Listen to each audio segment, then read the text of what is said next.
everybody. Welcome to this video for the Hogan Enterprises. My name is Sean Hogan, and thanks for tuning in. Today's video is going to be a first-person view inside the Bobcat T66. I had a repeat customer call me up for another project. Previously, we'd hauled away some storm-damaged branches and debris for them, and they wanted me to come back and wipe out this old raised flower bed they had in their yard.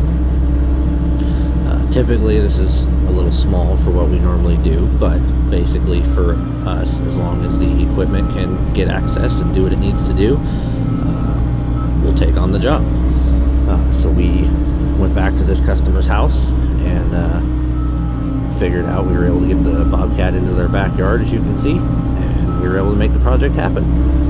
So what I'm doing now is I'm getting turned around so I can get into position. I'm taking very broad, wide, gentle turns because I don't want to tear up their yard. As you can see, the tracks do make some small indentations, but it's nothing compared to if I just turn sharp.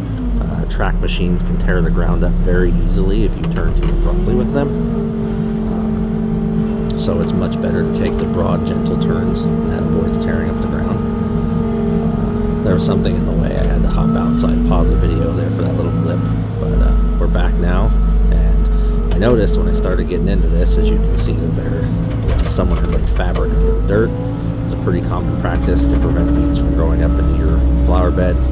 So basically what I'm doing is I'm just breaking the dirt up and flipping it so that the fabric is more accessible on top. Because where we ended up putting the dirt, the customer did not want a bunch of the fabric left in the dirt. So I flipped it up, broke it up, and then got out and pulled out as much as I could by hand, threw it away so that the dirt didn't have the fabric in it still.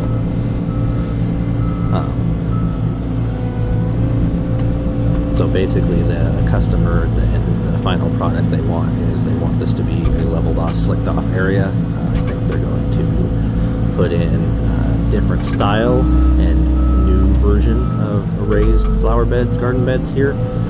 The boards that have been pulled out prior to the start of this video were extremely rotted, and so it was definitely time. Like, basically you could just grab them by hand and pull them apart. There wasn't really anything else to them keeping them there other than maybe some of the dirt putting pressure on them.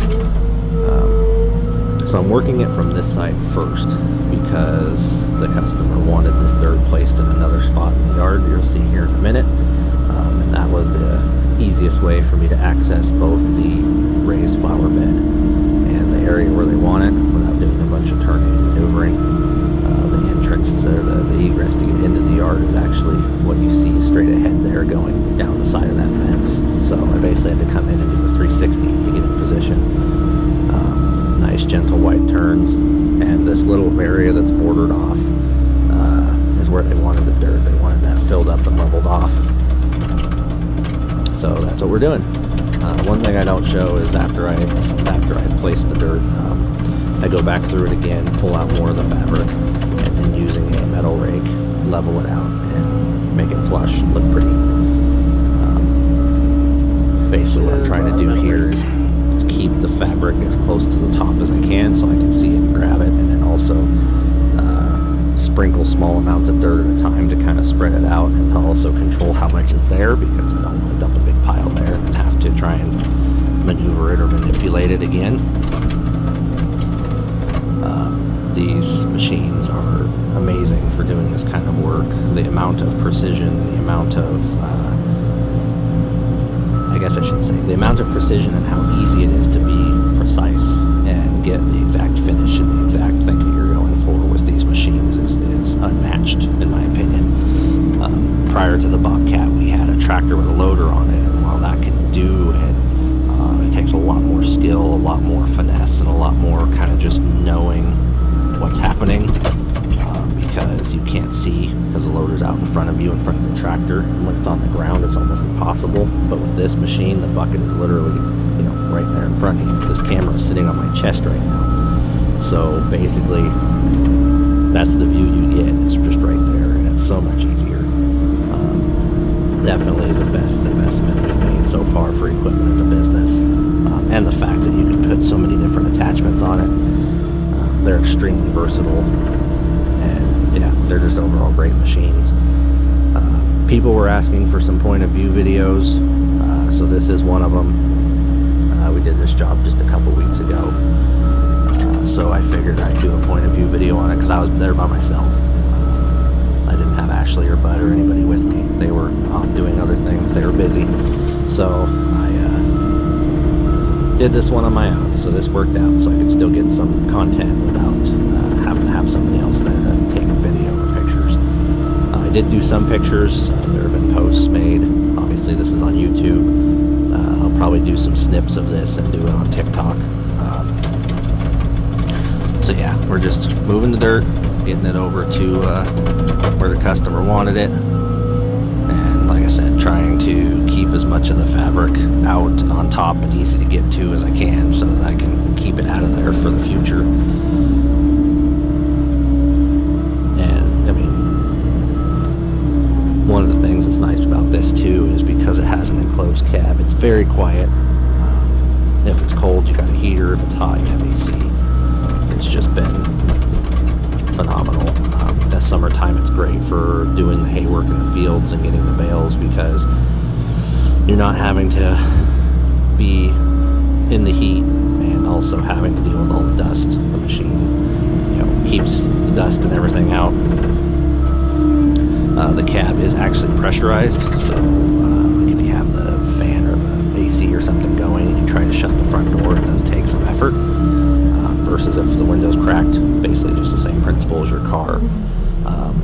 So that's been nice because it helps keep dirt and dust out of the cab, as well as also keeping a good seal so that your heat or your AC isn't escaping.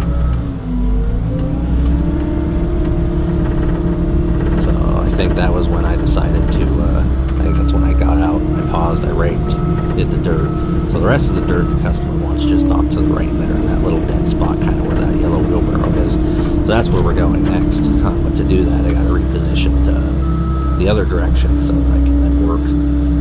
Basically with this, you want to work back and forth straight as much as you can, minimizing the turns, minimizing so we're not tearing up the yard, because this is actually someone's backyard. In town. Like I said, as far as we will pretty much take on any job that is brought our way, as long as, like I said, as long as the equipment has access and we feel that we can safely and comfortably get in and do the work, we'll do it. I've had a few other jobs like this where it's literally somebody's backyard in town, and it's not out in the middle of nowhere or in a field or a construction site or forest, anything like that. It's something like this, and it's fun. It's different. This kind of job to me brings a different challenge to it, because you want to be smooth and you want to be precise, because you don't want to destroy their landscaping or their lawn or obviously their fence, their house, anything like that. And so it takes, to me, I feel like it's a higher degree of skill and a higher degree of precision to ensure that you don't do any of that. Here, I basically pushed into the pile, or pushed into the dirt on the side until the dirt started to move towards the fence. I stopped. And so what I'm doing here is I'm pulling the dirt back away from the fence. That way I can push it from the other side, which I'm going to do here in a minute. That keeps it from getting too close to the fence, so I don't have to get close to the fence. I don't get dirt up where I have to shovel it out or get trapped. It eliminates the risk of pushing it into their fence, things like that. And now we're doing the wide sweeping gradual turns to reposition the machine back to the other side of the dirt pile. Again, trying to minimize disruption in the yard as much as possible so that they don't have to do a bunch of landscaping or tear up their grass or reseed or anything. And while this machine does have a backup camera, I tend to only use it mostly to watch for obstacles or pedestrians that might come into the area. I generally still will turn my head and look behind me when I back up. The camera doesn't give you a great depth perception, and so stuff looks like it might be way further away or way closer in the camera than it actually is, and so I almost will always watch. I'll look at it to see if stuff's there, but then almost always turn my head because when I turn my head I can only see the one side, but with the camera I can see the entire back. So I'll check it to make sure the back is clear, and then usually turn my head to whichever side I'm trying to watch to make sure I'm not getting too close to an object or a building or things like that. So the rest of the dirt they just wanted put here, and a little gentle compaction on it to kind of form it into a mound. My guess is they're going to use it elsewhere for other things at some point. As you can see, every time my camera turns, it's me checking behind me. So yeah, basically we bladed the dirt, we removed the dirt to where the customer wanted it, all the extra got put into this pile. With that, the entirety of this job was about 45 minutes. It was actually kind of fun because the customer came out and they're like, how's it going? I'm like, oh, it's good, I'm just wrapping up, cleaning up. And they're like, wait, you're done? I'm like, yeah. These machines make quick work of this stuff, and if you get into a rhythm and get a good thing going, jobs are quick. Like I said, this one was kind of fun. It was for a repeat customer. It's been a great customer.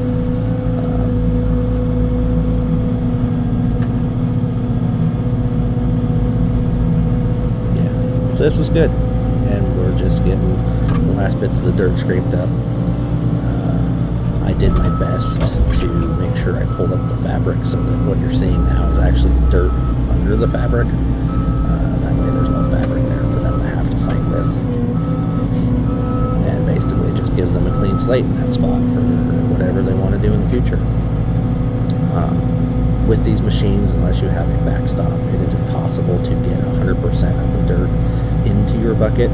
So for the last couple of pushes there, I basically just lightly bladed the area, and then once I got to the edge, I picked up the bucket just enough to where it would just glide over the little patch of grass and carry the dirt into that pile, because there's no way without a backrest to physically get all of that dirt into the bucket.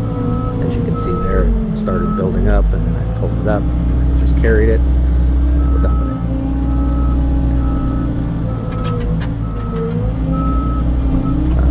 This machine is great for grading, it's great for moving dirt, it's great for gravel. I use it for RV pads and driveways. Now what I'm doing is I'm just doing a quick back drag to clean up the tracks and also kind of level out any little bits that might be sticking up, or if there's a little bit of loose dirt or ridge or that sort of thing. The machine has a float feature, which basically releases the hydraulics in the arms, and with the bucket on the ground, the bucket will follow the contour of the ground and the arms will move up, travel up and down, instead of staying stationary to where it would be more like a grading action that would cut out the high points. It kind of just flows with them, and by doing that, like I said, it wipes out the track marks so it looks smooth and gives it a nicer finish. You see there's a little bit of ridge of dirt there from where it came out the side of the bucket a little bit. Now we're back dragging that out, and it's just filling it in and making it flat, so it eliminates tripping hazards, things like that. And then there's a little bit of dirt that kind of piled up, so we're just going to push that over there and put it in the pile.